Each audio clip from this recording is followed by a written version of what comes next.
Sino dito yung pinanganak ng talagang napaka-simple lang? Hindi naman sa mahirap na mahirap. Sino dito yung pinanganak na may kaya lang? Or sino dito yung pinanganak ng mayroon lang normal na buhay? Okay? Normal na buhay. Like, isang kahit isang tuka. Huwag kayo mahiya. Okay? Huwag kayo mahiya. Sasabihin ko ba na, kasalanan mo kasi yan. Ganito. No, I believe hindi. Okay? Huwag kayo mahiya. Okay? So, see? Marami ditong pinanganak na ganun lang. Kasi ako din, ganun din kami. Hindi ako nahihiya doon. Hindi ko kinahihiya yung mga hindi ko kinahiya yung mga nangyari sa akin before. No. Never. Never kong kinahiya yun. So, ayan. I believe most of you guys are ganun.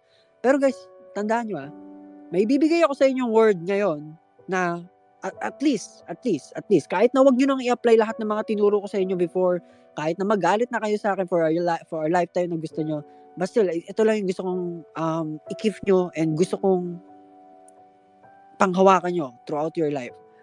Okay? So, ito yung sinabi sa akin ng magulang ko before. Mahirap lang kami. Okay? So, ito yung sinabi nila sa akin. Kung pinanganak ka, okay? If pinanganak ka na ganito lang tayo, anak. Okay? Pinanganak ka na mahirap lang tayo, hindi mo kailangan matakot sa buhay. Okay? And mangarap kang maging mayaman or mangarap kang makataas sa buhay or mangarap kang mabago ang buhay mo. Okay? Bakit? Okay? Ito lang yung point ni father ko that time. Like, kasi nga naman, kapag mahirap ka or pinanganak kang mahirap, wala ka ng choice, kundi maging mahirap na lang. Or hindi ka na pwede mas maging mahirap pa kasi nga mahirap ka na. Pero guess what? There's a room for upside. Pwede kang maging mayaman kasi pinanganak kang mahirap eh.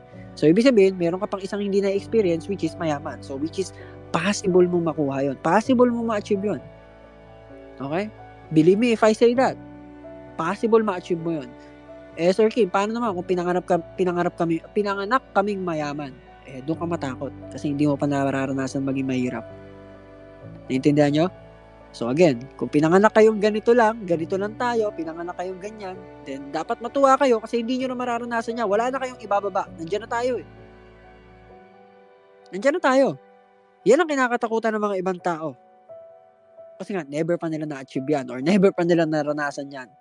Okay? So for me, pinanganak tayong mahirap lang or pinanganak tayong ganito lang, ay dapat matuwa ka kasi may room ka for upside which is maging mayaman. Okay? Hindi ko naman pinangarap maging mayaman, super yaman. Okay? Hindi ko naman pinangarap sobrang maging mayaman. No. I believe hindi naman tayo nangangarap ng ganong kataas. Maybe some of you, meron, oo. Good yun, okay yun. Pero wag lang sana lumaki ulo nyo. Okay?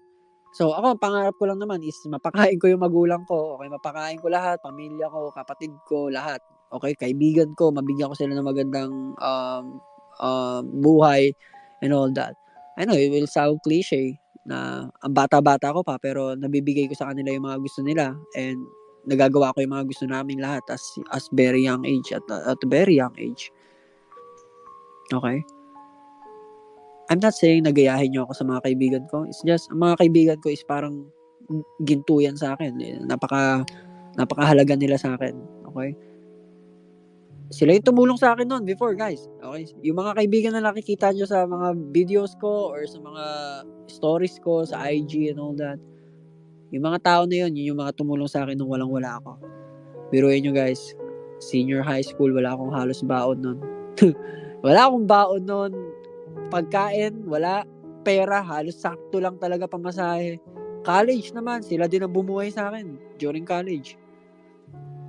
So, kaya, ang sarap lang i-return ng favor sa kanila kasi nga, sila yung mga taong tumulong sa akin and sila yung mga taong nandun sa akin or nandun nung walang-wala ako.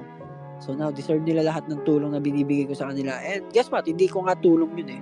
It's just, I'm returning a favor. I'm just returning the favor na ginawa nila sa akin before. And now, hindi ko sila pababayaan. Okay? Ganun ko ituring mga kaibigan ko. So, I hope mayroon din kayong klaseng ganung kaibigan. Meron din kayong mga kaibigan na katulad ko. And guess what, guys? Hindi ako nangihila pababa. Inihila ko sila pataas.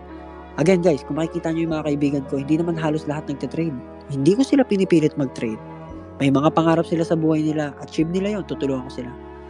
Wala kang pan-tuition? I'll give you something.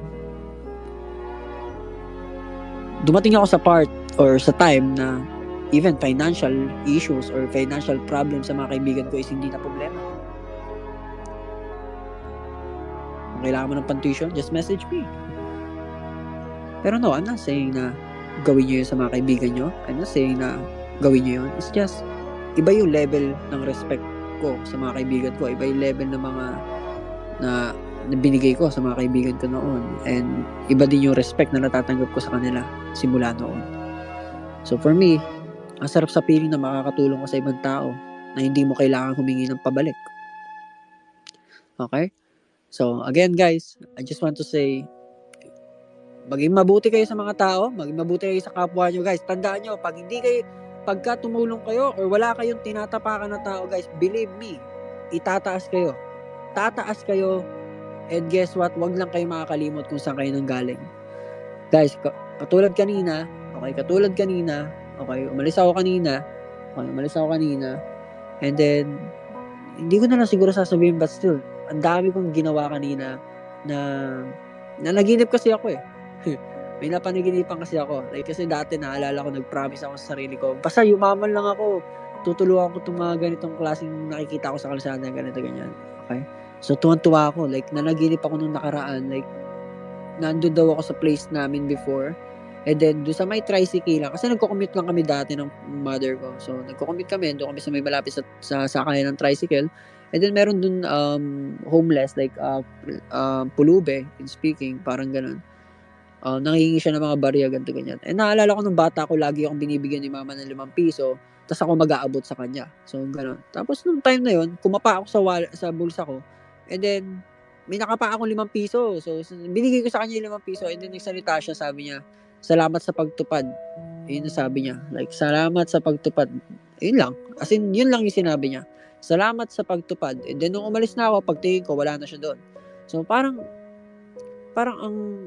ang weird kasi nga, di ba? Like, dati nangarap ako na sinabi ko na, shit, magkaroon lang ako ng something and then ako naman ang tutulong. So, nung time na yun, like, na-realize ko na hanggang ngayon pala tumutulong pa rin ako. Hanggang ngayon pala, ginagawa ko yung promise ko simula nung bata ako. So, kaya siguro nasabi nun dun sa panaginip ko na, oh shit, salamat sa pagtupad. Which is, tinutupad ko pa rin kasi yung pangako ko before nung bata pa ako. So, nakakatuwa isipin na, oh shit, nga, no? It's just a reminder, okay? It's just a reminder for me na, okay, hindi ako nakakalimot na tumingin sa pinanggalingan ko. And I hope, guys, kayo din, guys. Huwag kayo makakalimot sa pinanggalingan nyo. Okay? Wag kayo makakalimot sa pinanggalingan nyo. I don't even know kung saan kayo galing. I don't even know you guys. Hindi ko alam kung saan kayo nanggaling. Hindi ko alam kung anong pamilya ang meron kayo dati and until now. Pero guess what, guys? Despite of everything, huwag kayo makakalimot kung saan kayo nanggaling. Kasi once na mangyari yun, or once na gawin nyo yun, or once na kalimutan nyo kung saan kayo nanggaling, I don't know kung saan kayo dadalhin. Kasi, I don't know, may good karma and may bad karma. And guess what, guys? I believe 2023, next year, is a year of karma. Bad karma. Okay? Hindi naman ako nag-horoscope or whatsoever. It's just for me, 2023 will be the year of karma. Believe me, if I say that, marami ako nararamdaman na, 2023 will be the year of karma. So, again guys, it's just a warning, it's just a head start to you guys na maging maayos kayo, maging mababait kayo sa mga tao. Okay? Do something good. Huwag kayo mananapak na ibang tao. Kasi next year, pwede magkatapusan na. Or pwedeng tapusin kayo ng mga karma na nagawa nyo noon. Ngayon babalik yun. Okay? 2023 will be the year of karma. So for me guys, be safe, be careful. Okay? Maging mabuti kayong tao, maging mabuti kayong kaibigan sa mga taong nakapaligid sa inyo. And yeah, that's very much it. So